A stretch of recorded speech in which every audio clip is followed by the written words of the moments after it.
हाँ तो प्यारे बच्चों, जैसा कि हम वास्तविक संख्याओं से संबंधित चीज़ें पढ़ रहे थे, उनकी थ्योरी को डिस्कस कर रहे थे। हमने काफ़ी चीज़ें डिस्कस कर ली थी और कुछ रिजल्ट भी डिस्कस कर लिए थे, जिसमें जैसे फंडामेंटल थ्योरम ऑफ जिसको अर्थोमेटिक बोलते हैं, गणित की आधारभूत प्रमेय, जिसमें किसी भी भाज्य संख्याओं को अभाज्य संख्याओं के गुणनखंड के रूप में व्यक्त किया जा सकता है, ये हमने पढ़ लिया था। फिर हमने एलसीएम निकाले थे, लघुत्तम समापवर्ती और महत्तम समापवर्ती, एलसीएम और एचसीएफ, जिसको लेस्सा और मैसा भी बोलते हैं। वो हमने कैसे निकाला था? मान लो हम जैसे अभी हमको दो संख्या लेके हमने बताया था, 2 स्क्वायर 3 की घात 3 और जैसे 5 × 7, अभाज्य गुणनखंड कोई भी संख्या होगी,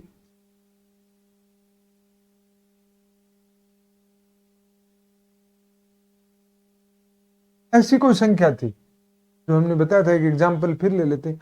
तो लघुत्तम समापवर्ती, जिसको एलसीएम बोलते हैं, वो हमने कैसे निकाला था? हमने कहा था कि प्रत्येक जो गुणनखंड है, ये गुणनखंड है, अभाज्य संख्याओं के गुणनखंड, तो इनको अभाज्य गुणनखंड है। इसमें हमें क्या देखना है? प्रत्येक जो अभाज्य गुणनखंड है या अभाज्य संख्या है, उसकी अधिकतम घात का गुणनफल लेना है, प्रत्येक का। जैसे 2 है, इस ऐसा जरूरी नहीं होता इसमें कि दोनों में हो, यदि एक में भी है तो उसकी अधिकतम घात लेनी होती है। प्रत्येक का मतलब यही होता है कि वो किसी एक में है तो उन सबको ले लो। जैसे 2 दोनों में है तो अधिकतम घात 2 की घात 4 हो जाएगी। 3 यहां भी है, यहां भी है, तो 3 की घात 3। अब ऊपर वाले से देखते जाओ, 2 हो गया, 3 दोनों में हो गया। फिर 5 इसमें है लेकिन इसमें नहीं है, तब भी हमें लेना है, एलसीएम में सारे लेने हैं। और 5 की घात क्या है? यहाँ मान लो 7 की घात 2 होता तो भी क्या हो जाता? अब 5 हो गया, अब 7 इसमें नहीं है लेकिन इसमें है, और इसकी अधिकतम घात कितनी है? 2 है। इसके सारे हो गए। नीचे वाले को भी देखना है।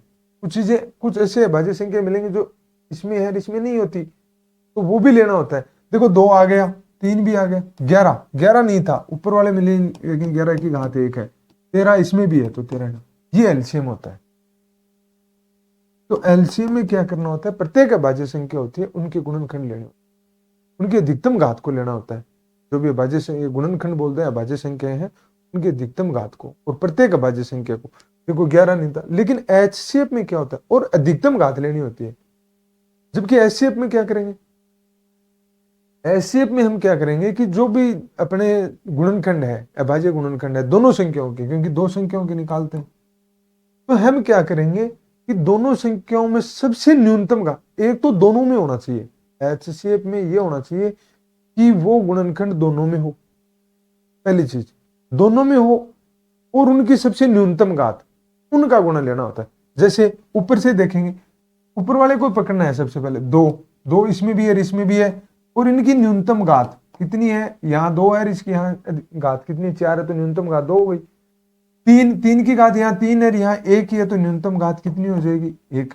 5 यहाँ है लेकिन यहाँ नहीं है, एच शेप में वो चीजें नहीं लेनी जो दोनों में नहीं है, वही गुणनखंड लेने और उनकी उन्हीं की न्यूनतम घात लेनी है। तो ये हो गया।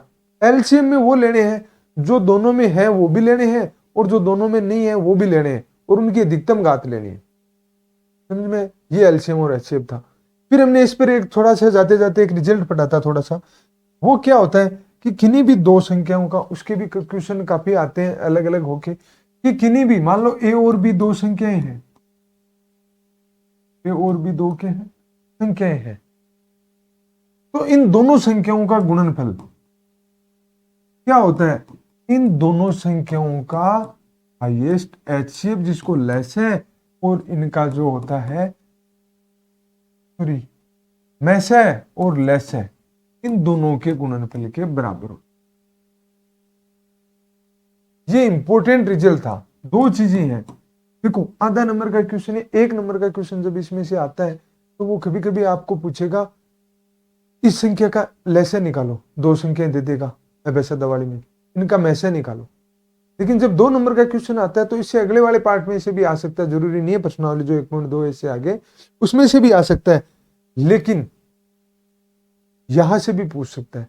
प्रूव करो, दो संख्याएं दे देगा ए और बी, और प्रूव करना है इस रिजल्ट को कि ए गुणा बी बराबर क्या होता है? एच से गुणा। अब 1 नंबर का क्वेश्चन और बन जाते हैं, इसी से 4 क्वेश्चन बन सकते हैं। इस रिजल्ट को हमने कल भी देखा था, अब इस पे देखते हैं कैसे कैसे क्वेश्चन बनते हैं। कभी क्या करेगा, आपको एक तो संख्या दे देगा, और उन उन दो संख्याओं में से एक संख्या देगा, एचसीएफ दे देगा और एलसीएम। देखो हमें चार चीजें पता होनी चाहिए तभी रिजल्ट होता है। वो दोनों संख्याएं एचसीएफ और एलसीएम।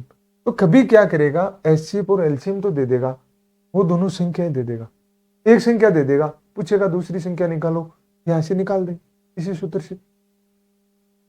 कभी आपको वो क्या करेगा, दोनों संख्याएं देगा तो एलसीएम और एलसीएम हम निकाल ही सकते हो। एक यही क्वेश्चन बनता है, इंपॉर्टेंट क्वेश्चन मैन है जो, कि वो एक तो संख्या देगा और दोनों संख्याओं में से एक संख्या देगा, एक एचसीएफ दे देगा और उनका एलसीएम दे देगा, और पूछेगा कि दूसरी संख्या क्या है, दूसरी संख्या क्या है। तो क्या है, मतलब दूसरी संख्या निकालनी है तो एचसीएफ गुणा एलसीएम को गुणा करके जो संख्या दी हुई भाग दे दो यहां से, तो वो दूसरी संख्या भी आ जाती है। तो ये क्वेश्चन हमें पूछता है, यही क्वेश्चन बनता है इससे। यह आपको कहेगा कि प्रूव करो ये दो संख्याएं हैं, इन दोनों का गुणनफल एचसीएफ और एलसीएम के गुणा के बराबर होता है। वो 2 नंबर का प्रश्न है, 3 ही नंबर के प्रश्न आते हैं, तो वो 2 नंबर का प्रश्न यहां से आ सकता है। तो यही हमें देखना है। तो इसमें से एचसीएफ गुणा एलसीएम निकालना, तो 2 इक्वेशन बनते हैं, या तो इस जो अपने थ्योरम है इसको प्रूव करवाना, या ये क्वेश्चन एक संख्या देगा, एचसीएफ देगा और एलसीएम देगा, तो पूछ लेगा। तो अब देखो इस पर जितने भी हमने जो प्रश्नावली 1.1 की क्वेश्चन है उनको हम एक एक करके क्या करते हैं, सोल्व करते हैं। जैसे अपनी अभी पीपीटी बनी नहीं है, अगली बार तो जो भी प्रश्नावली आएंगे उनकी हम पीपीटी है वहां से हम पढ़ा दें। देखो जैसे आपको पूछता है कि 140 है, क्वेश्चन नंबर 1 का पहला पार्ट है, पहला पार्ट, और क्वेश्चन नंबर 1 में क्या दिया हुआ है कि दी गई संख्याओं के अभाज्य गुणनखंड ज्ञात। जो दी गई संख्या है उनके अभाज्य गुणनखंड ज्ञात। भाज्य गुणनखंड करने, आपको पहली संख्या दी है इसमें से 140, कौन सी संख्या दी हुई है हमें 140, तो इनके भाज्य गुणनखंड कैसे करेंगे। देखो 140 मैंने कहा था रफली करके या यहां भी करो तो वैसे नहीं, लेकिन डायरेक्ट ऐसा क्वेश्चन पूछता नहीं है, लेकिन हमें पता होना चाहिए। तो कैसे करोगे 140 के, 140 को यहां लिख लो, और हमें सबसे पहले भाज्य संख्या, जिसको नहीं पता होता एक बार जिनको भाज्य संख्या कैसे भाग देना है तो क्रम से लिख लेनी है। 11 है, 13 है, 17 है, 19 है और ज्यादा से ज्यादा 23 तक, इससे ज्यादा कम ही पूछता है। तो देखो सबसे पहले 2 का भाग 140 में जाता है, और ये भी हमें पता होना चाहिए इन रूलों को, किस संख्या में 2 का जाता है, किस संख्या में 5 का जाता है, किस संख्या में 3 का जाता है। उससे आगे हमें दिख जाएगा, वरना देख लेंगे, क्योंकि फिर वो निकालना टफ होता है। जीरो हैंथ में तो 2 का भाग तो जाएगा, सबसे पहले से शुरू करना होता है। जब भी अभाज्य गुणनखंड निकालेंगे, हमने पहले डिस्कस भी कर लिया वैसे, सबसे पहले 2 का यहां से करेंगे, फिर जब तक जा रहा है तब तक 2 को रखेंगे, फिर आगे बढ़ जाएंगे, फिर वापस पीछे नहीं मुड़ना, सीधी सी बात यही। देंगे तो 2 का देखो 70 में भाग देते हैं, तो जो भाज्य संख्या आती है वो 70 आती है, भागफल बोल सकते हैं इसको। फिर 70 है तो फिर 2 का जाता है तो कितना आएगा, 2 हो गया। अब 2 का वापस नहीं जा रहा तो 2 तो गया। फिर चेक करेंगे 3 का, 5 और 3 8, योगफल 8 है, 3 का भाग योगफल में 3 का नहीं जाता तो संख्या में भी 3 का भाग नहीं जाता, 8 में नहीं जाता, इसका मतलब 3 का भी नहीं जाता, ये भी गई। अब फिर क्या आता है 5, और 5 में अंतिम अक्षर यदि 0 और 5 हो तो 5 का भाग जाता है, तो 35 में 5 का भाग कितनी बार जाएगा, 7 बार। 7 बार लिख दिया, फिर 7 बार जाता, इस पर 1 बार जाता है, बस 1 होते पूरा हो गया। अब इस 140 को लिखना है, तो कैसे लिखोगे, 140 बराबर इनको गुणा के रूप में लिख दो, तो 2 गुणा 2 गुणा 5 गुणा 7। फिर घातांक रूप में लिखना हो तो ये देखो सारी अभाज्य संख्याओं के गुणनफल के रूप में 2 कितनी बार है, 2 बार, तो 2 की घात 2 गुणा 5,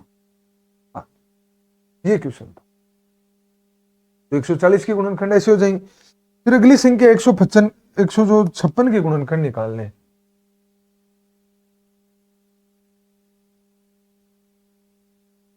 हमें 156 का गुणनखंड निकालना है। 156 के अभाज्य गुणनखंड कौन से, तो वही फॉर्मूला रहेगा अपना 156 ले, 156 हो गया, इसमें 2 का भाग देते। देखो वही अभाज्य संख्याएं कौन सी हैं, 2 है, 3 है, 5 है, 7 है, वही अलग से लिख लो। दो का शुरू शुरू में दो का भाग लिखने की यदि बार बार फिर अंतिम अक्षर 0 2 4 6 8 हो तो दो का भाग जाता है, पक्का जाएगा। कितनी बार जाएगा? 7 दूनी 14 1 8। आप अलग से भाग देके देख लेना, ये भागफल आएगा। फिर अठंतर में अंतिम अक्षर 8 है, दो का फिर जाएगा, कितनी बार जाएगा? 3 और एक गुणछाली दोनों अठंतर होता है।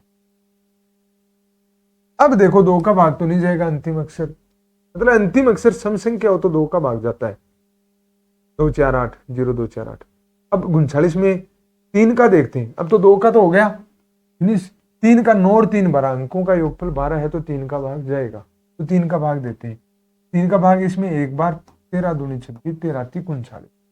दो का गया 3 का, देखो 13 में 3 का भी नहीं जाता, 13 खुद एक अभाज्य संख्या, ना 5 का ना 7 का ना 11 का, तो सीधा कौन सा आएगा?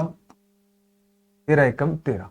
तो जो 156 है तो कैसे लिख सकता हूं मैं? 2 गुणा 3 गुणा 13 का मतलब 2 की घात कितनी बार है? 2 बार, गुणा 3 गुणा, ये 156 के अभाज्य गुणनखंड है। नंबर इससे पहले का दूसरा ये था अपनी प्रश्नावली में। फिर देखो इसमें कोई तीसरा क्वेश्चन जो कौन सा आता है, हमें पूछता है कि 3825 के अभाज्य गुणनखंड, तो मैं डायरेक्ट लिख लेता हूं 3825 के अभाज्य। वही संख्या है अपनी, 2 है 3 है 5 है 7 है 11। आप बार बार लिखोगे ना तो याद हो जाएंगे क्रम से। 17 है 19 है 23, यहां तक तो इनको बार बार लिखा भी करो। देखो अंतिम अक्षर ना तो 0 है ना 2 है ना 4 है ना 6 और ना 8 है, तो 2 का भाग नहीं जाता, तो ये तो गया। 3 का चेक करने के लिए अंकों का योगफल निकालो, बड़ी संख्या, तो 8 और 3 11 और 2 13 और 5 18, 18 योगफल आता है अंकों का। 18 में 3 का भाग जाता है, तो इस संख्या में 3 का भाग पक्का जाएगा। देख लेते हैं। अब आप भाग है ना यहां देके देख लेना, मैं डायरेक्ट लिख देता हूं, आप कॉपी में भाग देके देख लेना, भागफल कितना आता है वो लिख देना। यहाँ जो भागफल आता है ना, एक का तो बता देता हूं, जैसे 3825 में 3 का भाग देते हैं तो 3 एकम 3, एक बार गया, 0 6 पर बचा, 8 को लिया, 3 दूनी 6, कितने बचे? 2, 2 में भाग नहीं जाएगा, 2 को उतारा, तो 7 ही 21, कितना आएगा? 21। 1 6 पर बचा, 5 को उतारा, 5 थी 15। 3 का भाग जो भागफल कितना है? 1275, तो यहां भागफल लिखना होता। अब देखो फिर से चेक करो, अंकों का योग 3 और 7 10 और 5 15, 15 में 3 का भाग जाता है, तो इसमें भी 3 का भाग जाएगा, तो वो चेक कर लेते हैं कितना। देखो 4 3 12, 3 दूनी 6 15, 425 आएगा। आप देख लेना भागफल। फिर से देखो 5 4 2 6 5 11, अब योगफल 11 हो रहा है, तो 3 का भाग नहीं जाएगा, इसका मतलब 3 भी पूरा हो गया, जितनी बार जाना था दे लिया। अब अंतिम अक्षर 5 का जाएगा क्या? अंतिम अक्षर 0 या 5 हो, मैं बोल रहा हूं इन चीजों को याद भी रख लेना, नोट्स बना लेना।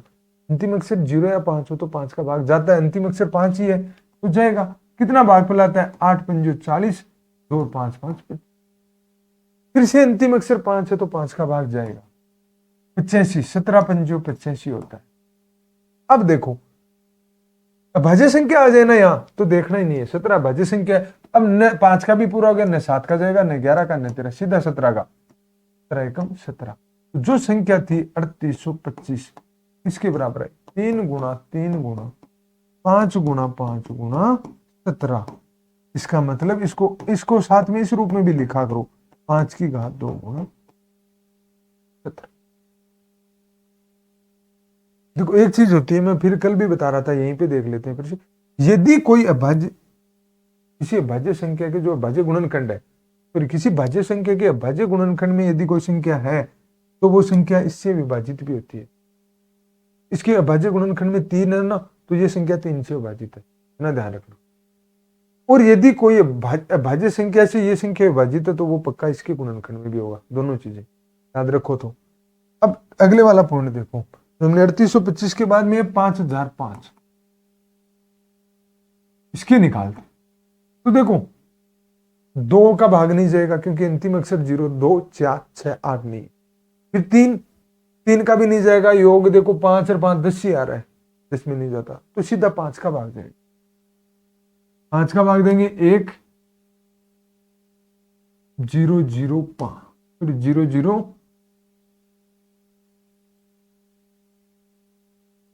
ये आ गया। अब फिर से अंतिम अक्षर 1 आ रहा है, 5 का तो नहीं जा रहा, आप कहोगे फिर किसका दें? 7 का चेक करते। 7 एकम 7, 7 चौक 28। देखो यहाँ इसको लिखना जरूरी है, यहाँ पे इतनी देर लिख रहे थे तो एक बार और लिख ले।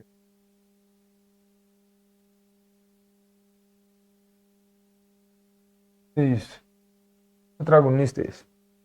अब देखो 2 का नहीं जा रहा सीधा ही, 3 का भी हो गया, 5 अंतिम अक्षर 0 और 5 भी नहीं जा रहा, तो अब करेंगे 7 का चेक। तो देखो 7 का चेक करता हूं, मैं लिख देता हूं। 7 एकम 7 30, 7 चौक 28, 2 और 1 7 21। आप कहोगे सर इसमें 7 का गया है, 7 का भी कर दिया, 7 का दे दिया। अब देखो 11 का, 7 का के बाद में 11 का चेक करेंगे, तो 11 एकम 11 3 शेष पहले 3 उतारते हैं, 11 3 33, 13 का भी गया, 11 का भी गया, 11 का अब नहीं जा रहा तो 13 का।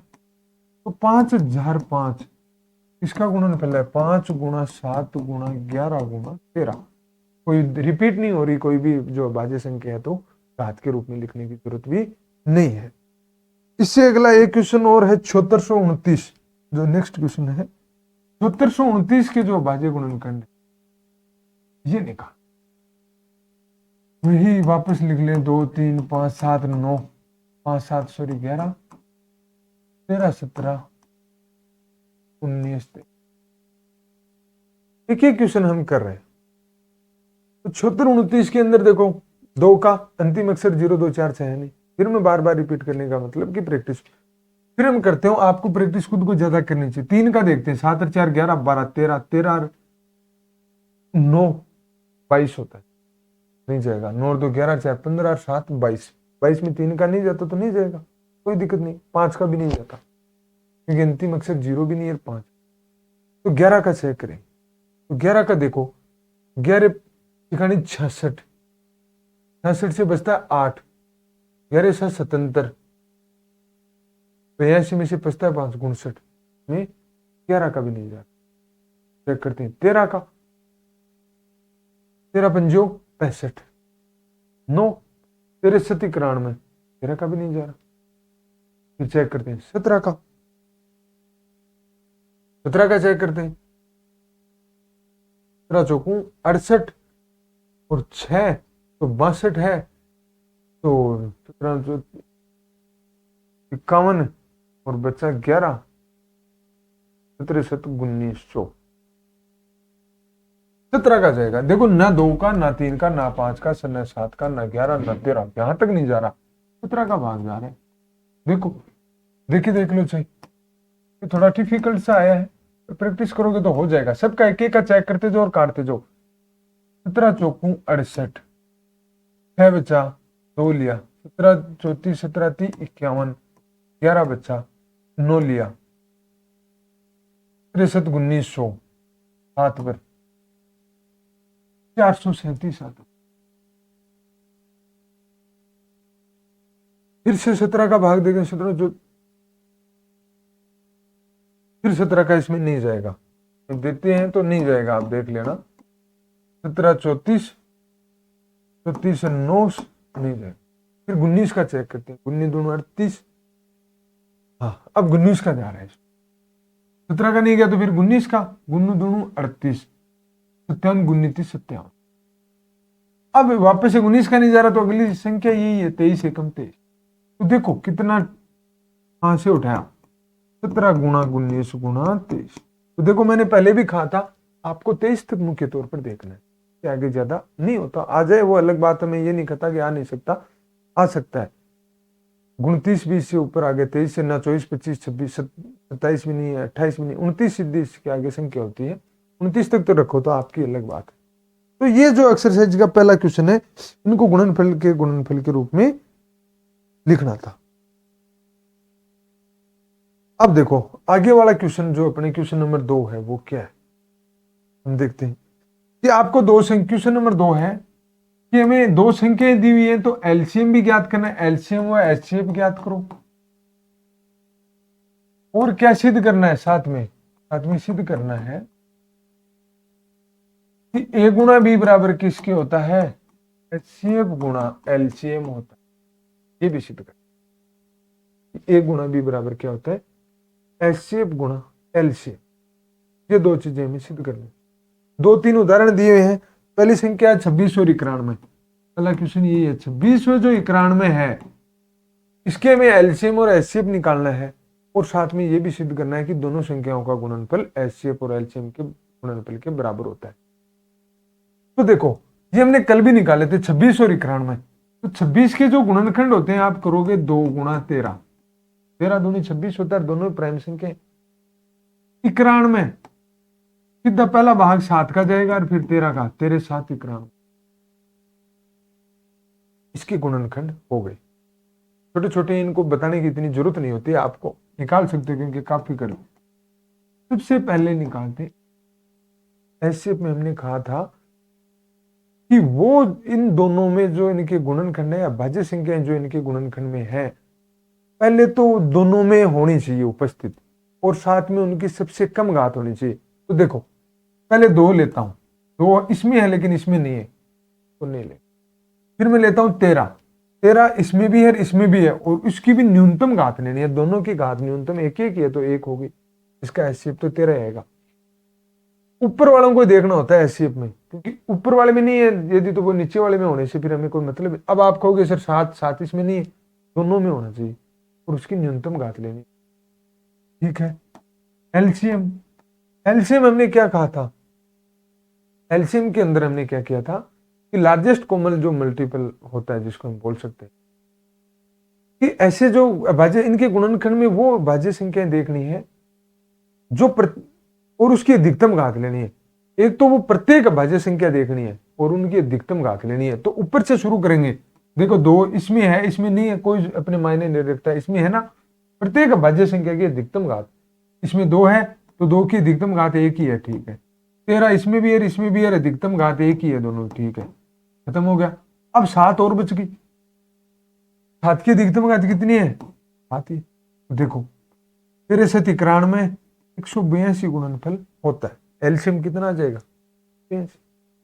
अब हमें सिद्ध करना है, क्या सिद्ध करना है, ए गुणा बी बराबर एचसीएफ गुणा एलसीएम, ये सिद्ध करना है। तो इसको भी सिद्ध कर लें। देखो ए गुणा बी कितना आता है, 20 गुणा 91, निकाल लो। 20 को 91 से गुणा कर लेते हैं। देखो 6 2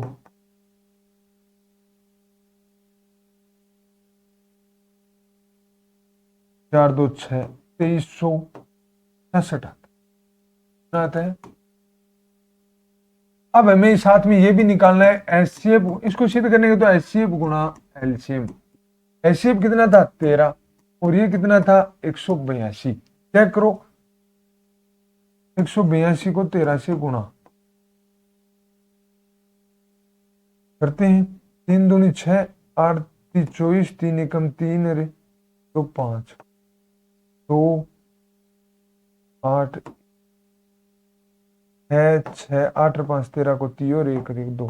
देखो वापस वही आ रहा है, अतः है। पहले आप क्या करोगे, क्वेश्चन करने का पहले ये निकाल लोगे, फिर क्या कहोगे कि ए गुणा बी बराबर इतना है तथा एचसीएफ गुणा एलसीएफ बराबर भी इतना है। अतः क्या हो गया, जो करना था वो हो गया। अतः ए गुणा बी किसके बराबर है, एचसीएफ गुणा एलसीएफ। क्या गुणा ही तो करना था, वो हमने यही करके दिखा दिया, ठीक है ना। तो ये तरीका है सबसे आसान। सबसे पहले एचसीएफ निकालो एलसीएम निकाल लो और सिद्ध करना है वो कर दो, गुणा गुणा ही तो करना है, एचसीएफ एलसीएम निकालना है तो गुणा करके सिद्ध कर सकते हैं, कोई बड़ा क्वेश्चन नहीं है। अब देखो अगले वाला क्वेश्चन, इसके 3 पार्ट हैं, तीनों कर लेते हैं।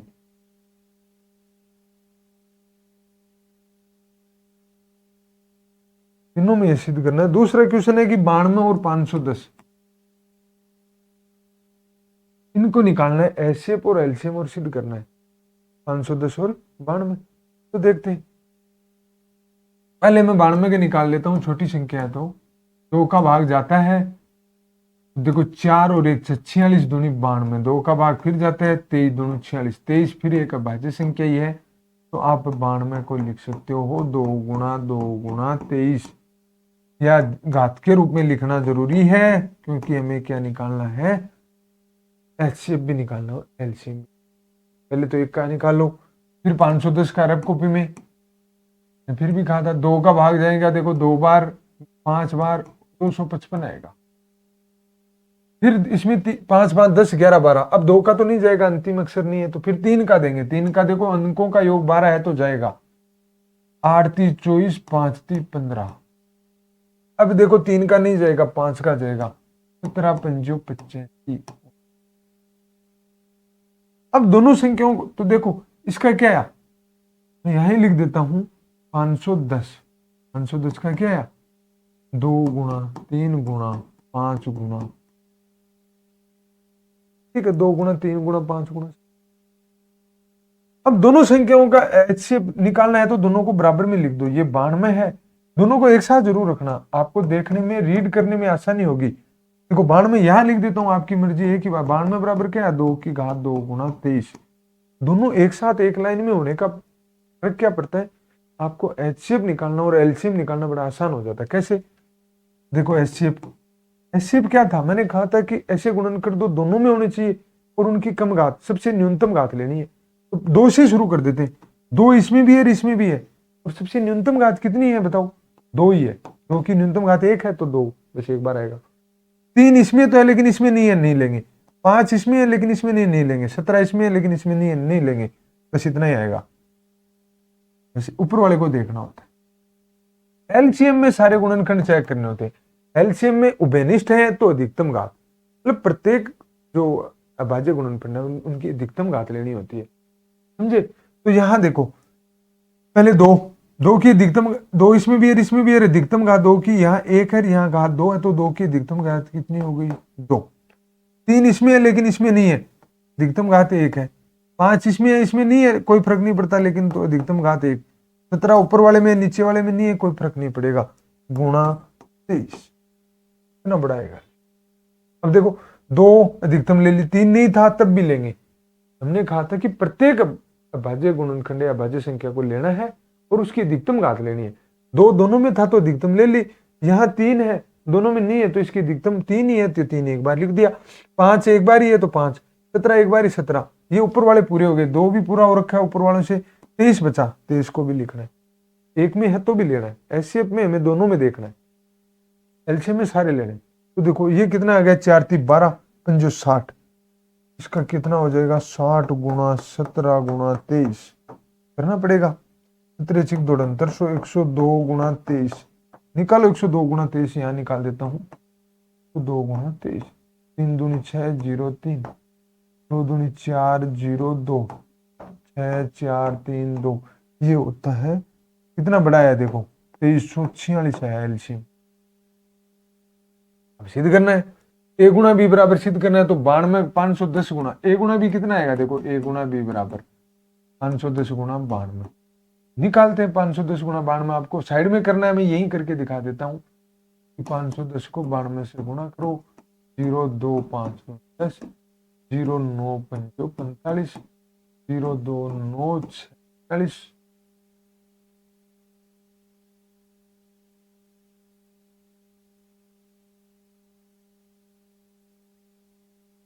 ठीक है। ऐसे 2 है एलसीएम, 4 3 12 5 60, अच्छा अच्छा ये 1020 आएगा। 17 6 2 68 में किया था, यहाँ 23,460 है, कोई दिक्कत नहीं है, एक जीरो और लगा दिया, यहाँ लगाया था। अब ये इन दोनों का गुणनफल आ गया, यही कर किया था, इसको मिटा देते। अब देखो एलसीएम गुणा एचसीएफ कितना आ रहा है वो भी निकालो। एलसीएम कितना है 23,460, एचसीएफ है 2, गुणा करो यही आएगा, 0 6 दूनी 12 4 दूनी 8 1 9 23, कम मतलब ए गुणा बी बराबर एचसीएफ गुणा एलसीएम हो गया। ऐसे ही अगला क्वेश्चन है, देखो नेक्स्ट क्वेश्चन और कर लेते हैं। जो अगला क्वेश्चन है अपना उसको देखो कि 336 है और 54 है, 54 व 336 है, तो 54 के निकाल लेते हैं। ऐसे बता देता हूं,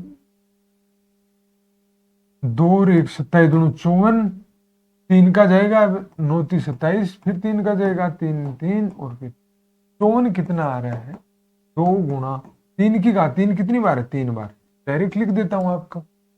फिर 336, देखो 2 का भाग जाएगा 1, 6 दूनी 12, 108।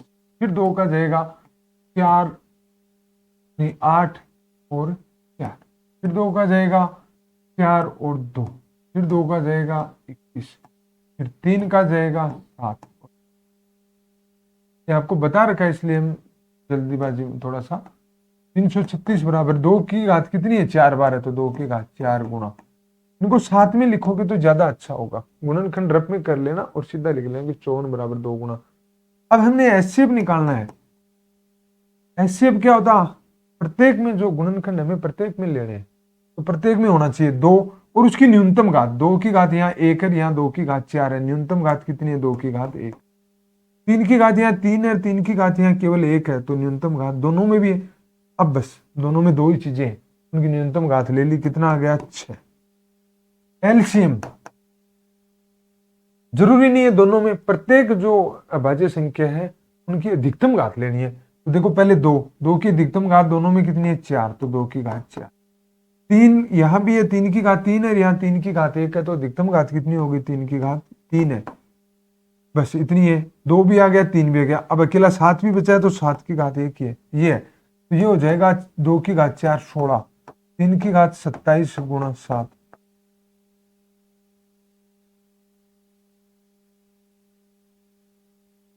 और 16 गुणा 7 कितना होता है, 6 7 42, 7 एकम 7 और 4 112 गुणा 27। देखो एलसीएम इतना आएगा, करना ही पड़ेगा।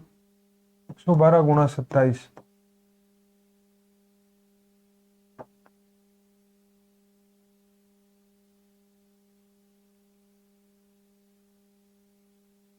3024। अब हमें सिद्ध करना है ए गुणा बी निकालो। ये आप कर लोगे आई थिंक।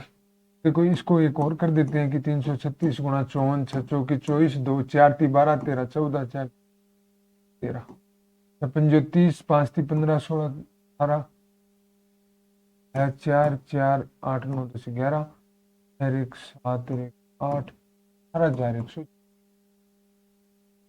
ठीक है, ये एक रोज भी है तो उठा देते हैं, एक रोज भी। और देखो एलसीएम गुणा एचसीएफ कितना आता है, एचसीएफ निकाल रखा है। एलसीएम कितना है अपना, एलसीएम में 30 24 और ये 6 गुणा करो, 6 चौकी 24 डायरेक्ट करना, 6 दूनी 12, 13 14 18, यही आ रहा है। इसका अतः है क्या हो गया, ए गुणा बी बराबर क्या है, एलसीएम गुणा एच, यही है।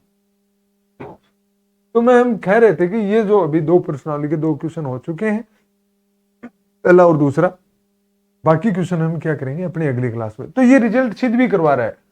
आगे क्वेश्चन पूछ सकता है कि एलसीएम दिया हुआ होगा, एचसीएफ दिया होगा कि का मान ज्ञात करो, वैसे क्वेश्चन भी हमें मिलेंगे। तो देखो ऐसे क्वेश्चन हम अपनी अगली क्लास में करते हैं। तब तक के लिए धन्यवाद। आगे जो अपने क्वेश्चन है नेक्स्ट क्लास में हम शुरू करेंगे।